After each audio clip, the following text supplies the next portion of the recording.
Here's everything Trump did this week. He threatened to deploy troops in and strike Nigeria, making false claims about Christians being the only ones being killed there. He's still refusing to give out SNAP benefits for 42 million people after first offering to fund them halfway and then delaying them indefinitely. Falsely claimed that California's election on Tuesday was rigged, sending federal agents out there to monitor the polling locations. Pardoned a Chinese spy acting as a police sergeant who's paid by the Chinese government to coerce a couple into returning to China. Said he doesn't know who the billionaire he pardoned last month is, even though he helped Trump's sons make over $2 billion in crypto. Appointed a registered sex offender to a federal housing role. This guy took advantage of a woman while she was mentally incapacitated. Blew up 2 more boats in the Caribbean without giving any evidence of wrongdoing. The total death count on these boat strikes is now up to 69 people. Ended the government's direct file tax option, even though it saved people money and had very positive reviews. Made a deal with drug companies to lower the cost of weight loss drugs, but only if you buy them out of pocket, which only 8% of the country does. Pardoned a state representative who had been found guilty of public corruption. He stole $52,000 from taxpayers by setting up a fake company. Has revoked 80,000 non-immigrant visas so far, some of which for just speaking out against Israel's government. Ended protected status for Sudanese immigrants, forcing them to go back to a country that's war-torn and in the middle of a genocide. Fired, then rehired, then fired 4 FBI agents who had previously worked on cases involving Trump. Pardoned a famous baseball player who had committed tax fraud. Granted Hungary an exemption on Russian oil sanctions. And finally fell asleep in the Oval Office during one of his press conferences. Now for our Trump court verdicts this week. A judge ruled that he had to fully fund SNAP benefits by Friday, but after Trump asked the Supreme Court to block it, they agreed to pause this order. The Supreme Court allowed Trump to ban transgender and non-binary people from having the correct sex option on their passports, and a judge permanently blocked Trump's deployment of the National Guard to Portland, Oregon, finding that there was no evidence that the National Guard was needed there at all. In other news, Democrats sweeped their elections on Tuesday, winning all 3 statewide races by a wider margin than Harris won them in 2024, and Zohran Mamdani was officially elected the mayor of New York City. This government shutdown has officially become the longest in U.S. history, surpassing 36 days, the record set by Trump in his first term. Vladimir Putin has ordered proposals on a Russian nuclear test after Trump did the same earlier last week. Nancy Pelosi has retired after 20 terms in Congress. You guys are going to need to find new trading plans now. Dick Cheney died.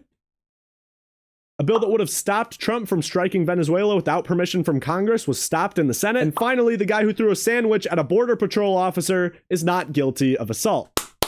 America is back. Now for our trackers, inflation is at 3% and rising. We don't know what the unemployment rate is because of the government shutdown, but in August it was 4.3%. Eggs are at $3.49. Gas is at $3.34. And Trump has officially spent over $100 million of taxpayer money golfing in his term. As you can see, hard at work getting this shutdown over with. Thank you for your incredible leadership, President Trump.